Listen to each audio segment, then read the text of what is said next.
Kata Allah subhanahu wa ta'ala melihat keadaan Nabi Muhammad SAW, apa yang dibutuhkan lagi? Kata Rasul, ya Allah, saya tidak akan puas masuk surga sampai hamba-hambamu yang ada di neraka, umatku, diselamatkan. Allah subhanahu wa ta'ala mengizinkan Nabi Muhammad keluarkan dari neraka. Dia keluarkan. Sudah cukup ya Nabi Muhammad? Tidak cukup ya Allah, masih ada lagi. Diambil lagi, dikeluarkan, diambil lagi, dikeluarkan. Artinya dari umat Nabi Muhammad yang masih banyak dosanya, yang masih banyak kelewatannya sama Rasulullah, yang tidak pantas memberi kemuliaan kepada Rasulullah SAW, dapat pula syafaatnya Nabi Muhammad.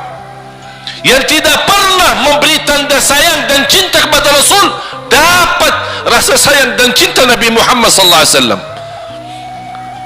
Sambil kata malaikat Jibril, demi Allah saya melihat Nabi Muhammad mengambil manusia dari neraka Jahannam, diselamatkan dari siksa dan membawa mereka ke surga. Kata malaikat Jibril, sambil aku kira tidak ada lagi yang tersisa di neraka Jahannam, saking banyaknya yang dikeluarkan oleh Rasul. Itu syafaat Rasul sallallahu alaihi wasallam. Oleh karena itu jamaah sekalian, ini yang saya ceritakan. Saya mohon kalau anda lagi bersalawat, ingat itu semua. Nabi Muhammad bukan Nabi yang biasa. Nabi Muhammad adalah Nabi yang penolong kita nanti di hari kiamat. Seandainya kita masuk neraka Jahannam, masih ada harapan kita dapat syafaat Nabi Muhammad SAW.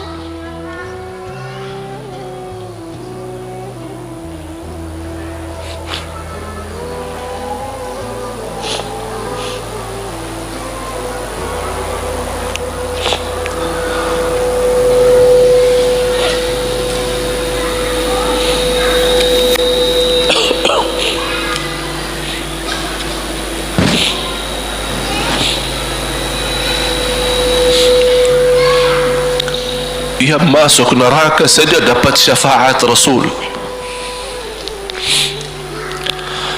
Jadi sejauh mana kita bisa mencintai beliau, sejauh mana kita minat mempelajari kehidupan beliau, sejauh mana kita mengenal sunnah-sunnah beliau. Di zaman ini, umat yang paling bodoh terhadap beliau kita, umat Islam. Kita umat Islam banyak hal yang tidak tahu tentang beliau, tidak tahu bagaimana perjuangan beliau, bagaimana doa beliau untuk kita, bagaimana kesedihan beliau kalau ada di antara kita yang kena musibah atau keburukan, apalagi masuk neraka. Siti Aisyah radhiyallahu anha,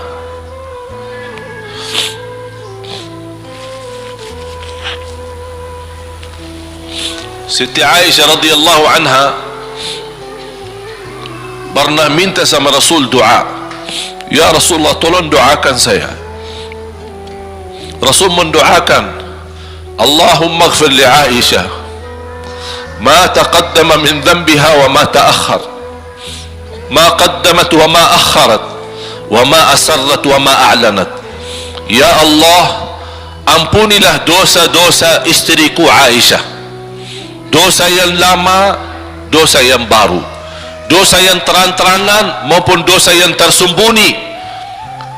Siti Aisyah menaminkan doa Nabi Muhammad dan menangis dan bangga dan senang. Saking senangnya, saking bahagianya, dia tertawa sambil Rasul melihat Siti Aisyah. Senang wahai Aisyah? Apakah kamu senang dengan doaku? Kata Siti Aisyah, bagaimanakah aku tidak senang? Aku justru merasa bahagia dengan doamu untukku ya Rasulullah. Apa kata Rasul? Ketahuilah wahai Aisyah, ketahuilah doaku yang baru ini untukmu, itulah selalu doaku untuk umatku di setiap salat. Itu doa Nabi kita buat kita. Setiap beliau salat mendoakan kita, ya Allah ampuni dosa umatku, dosa yang lama, dosa yang baru, dosa yang sembunyi, dosa yang terang-terangan. Setiap salat itu doa Nabi kita, Nabi Muhammad SAW, untuk kita semua. Apa yang diminta oleh Rasul? Rasul tidak minta banyak dari kita. Salah satu yang diminta oleh Rasul dan memohon, satu itu berbanyak, itu satu-satunya yang Rasul minta banyak. Selain itu Rasul tidak pernah minta banyak. Satu-satunya Rasul minta banyak apa? Salawatlah kepadaku, berbanyaklah salawat kepadaku. Mengapa Rasul minta berbanyaklah salawat kepadaku? Kenapa tidak minta amalan yang lain untuk dibanyakkan salawat atau amalan yang lain? Mengapa hanya salawat? Rasul berpesan berbanyaklah salawat kepadaku, karena Rasul tahu dengan kita berbanyak salawat kita akan dijamin dapat syafaat beliau, dan itulah beliau yang diinginkan. Bukan hanya dapat syafaat, bahkan Rasul sendiri bersabda, aqrabukum minni majlisan yaumal qiyamah, yang paling dekat kepadaku hari kiamat yang paling banyak salawat kepadaku. Bahkan berita gembira bagi seorang hamba umat Nabi Muhammad SAW, akthiru alayya minas salati yaumal jumu'ati wa laylataha fa inna salatakum tablughuni haitsu kuntum. Ini keistimewaan khusus, kelebihan, amalan yang utama, bahkan yang terutama di hari Jumaat dan di malam Jumaat, fokus hanya bersalawat kepada Rasul. Mengapa? Karena Rasul yang berpesan, Rasul yang minta. Rasul berpesan, berbanyaklah salawat kepadaku malam Jumaat dan hari Jumaat. Mengapa ya Rasulullah khusus hari Jumaat dan malam Jumaat? Karena salawat kalian Allah sampaikan kepadaku. Kata guru saya, barang siapa yang ingin Rasul kenal dengan dia, berbanyaklah salawat kepada beliau, karena langsung nama kita akan sampai.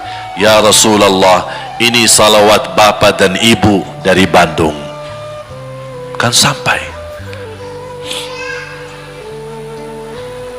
Ada riwayat, ada malaikat khusus tugasnya setiap kita bersalawat dibawa kepada Rasulullah sallallahu alaihi wasallam. Allahu akbar. Bahkan ada orang bertanya kepada guru saya, Syekh Muhammad ibn Mukhtar Asy-Syanqiti, dan beliau masih hidup. Subhanallah, ketika di salah satu pertanyaan di majlis ta'lim di Masjid Nabawi, ada orang bertanya, mana yang lebih diutamakan di hari Jumat? Banyak baca Quran atau banyak salawat?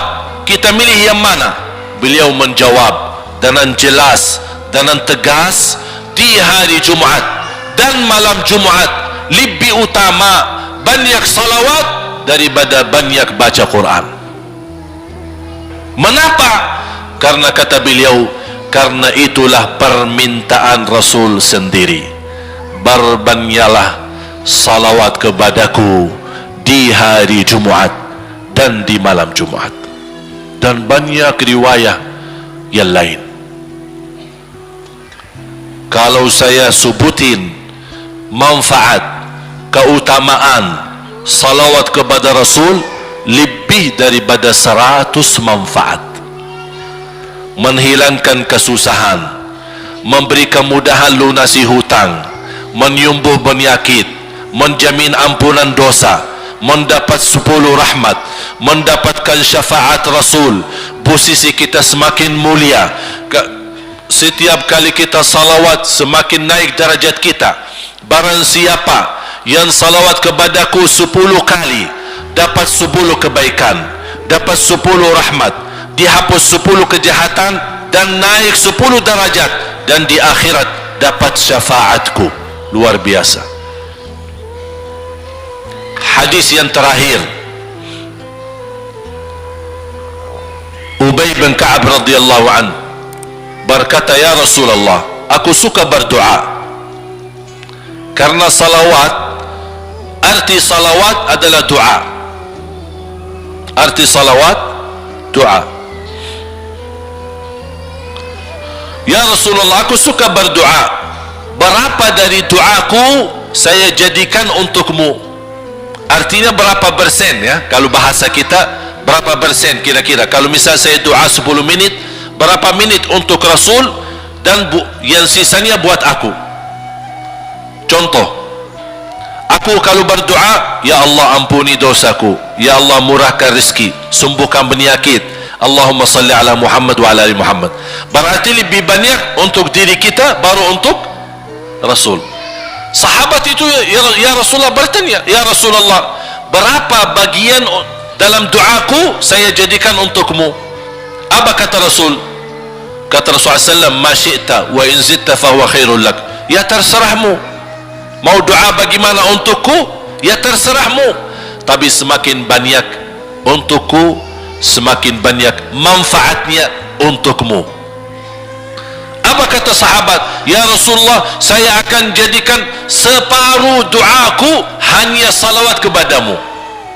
Artinya kalau saya doa 10 menit, 5 menit salawat dan 5 menit doa untuk diriku sendiri. Apa kata Rasulullah? Terserahmu, wa in zitta fahuwa khairul lak. Kalau kamu berani tambah, itu jauh lebih baik untukmu. Tawar menawar sama Rasulullah SAW, sampai di ujung hadis beliau berkata, ya Rasulullah, saya janji doaku semuanya untukmu. Artinya apa? Kalau dia angkat tangan berdoa, tidak satu pun minta buat dirinya. Bismillahirrahmanirrahim. Allahumma salli ala Muhammadin wa ala ali Muhammad. Allahumma salli ala Muhammadin wa ala ali Muhammad. Allahumma salli, sampai selesai. Tidak minta ampunan, tidak minta rezeki, tidak minta sehat, tidak minta keturunan, tidak minta apa-apa, hanya fokus dengan salawat. Karena dengan salawat, apa yang kita niatkan terkabul.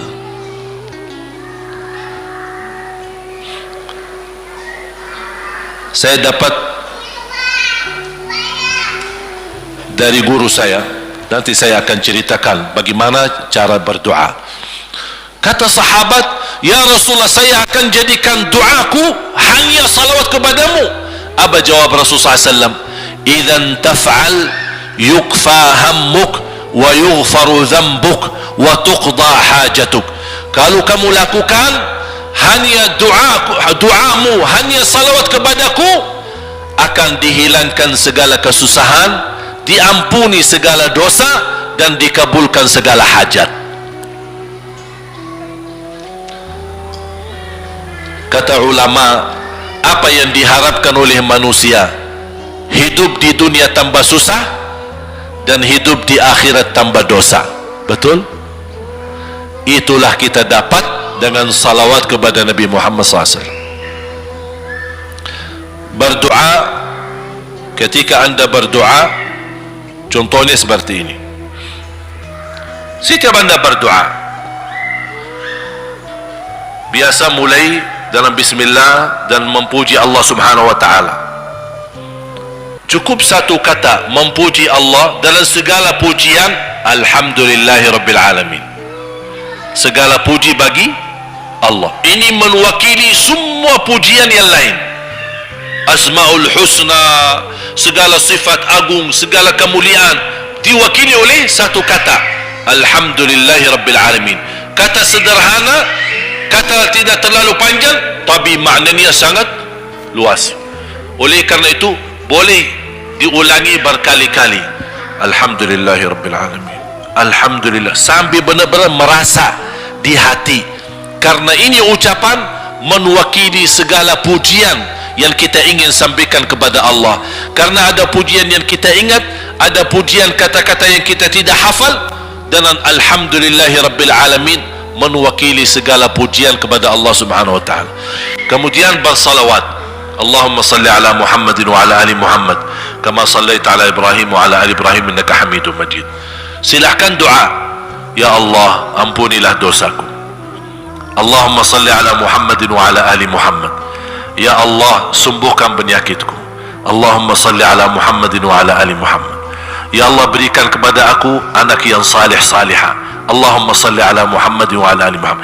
Jadi setiap langkah doa diawali dan diakhiri salawat. Faham? Subhanallah, wallahi dahsyat. Saya tidak bisa cerita apa lagi. Mau cerita apa lagi? Wallahi dahsyat.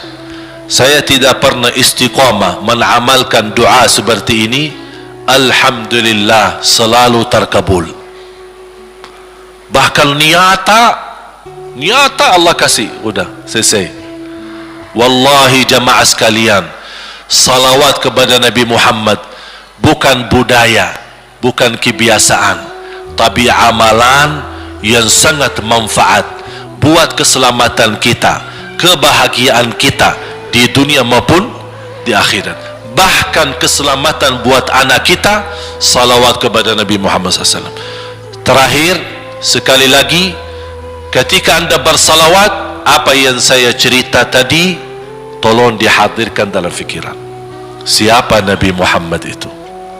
Nabi Muhammad penolong kita di hari kiamat. Nabi Muhammad yang membawa syafaat untuk kita. Nabi Muhammad yang menunggu kita di surga. Nabi Muhammad yang membela kita di saat kita berdiri di hadapan Allah. Nabi Muhammad yang akan membantu mendoakan kita saat jalan di atas sirat. Nabi Muhammad yang mendampingi kita nanti ketika kita minum dari air Al-Kautsar. Nabi Muhammad yang menemani kita masuk ke dalam surga.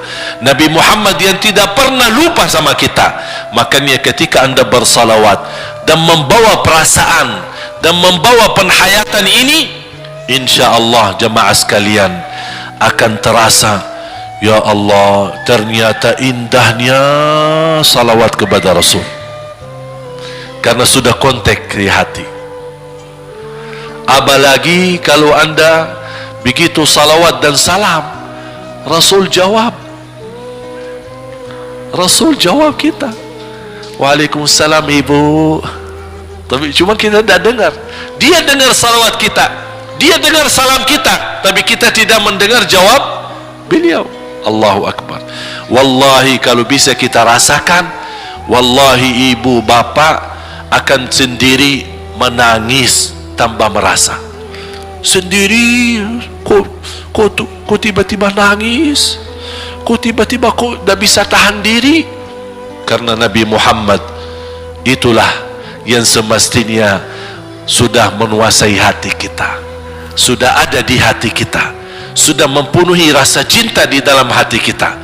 Makanya kata Rasulullah, tidak sempurna iman seorang sampai dia mencintaiku lebih dari ibunya, lebih dari bapaknya, lebih dari anaknya, lebih dari hartanya, bahkan lebih dari dirinya sendiri.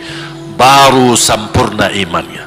Bagaimana kita bisa mencapai kesempurnaan iman seperti ini?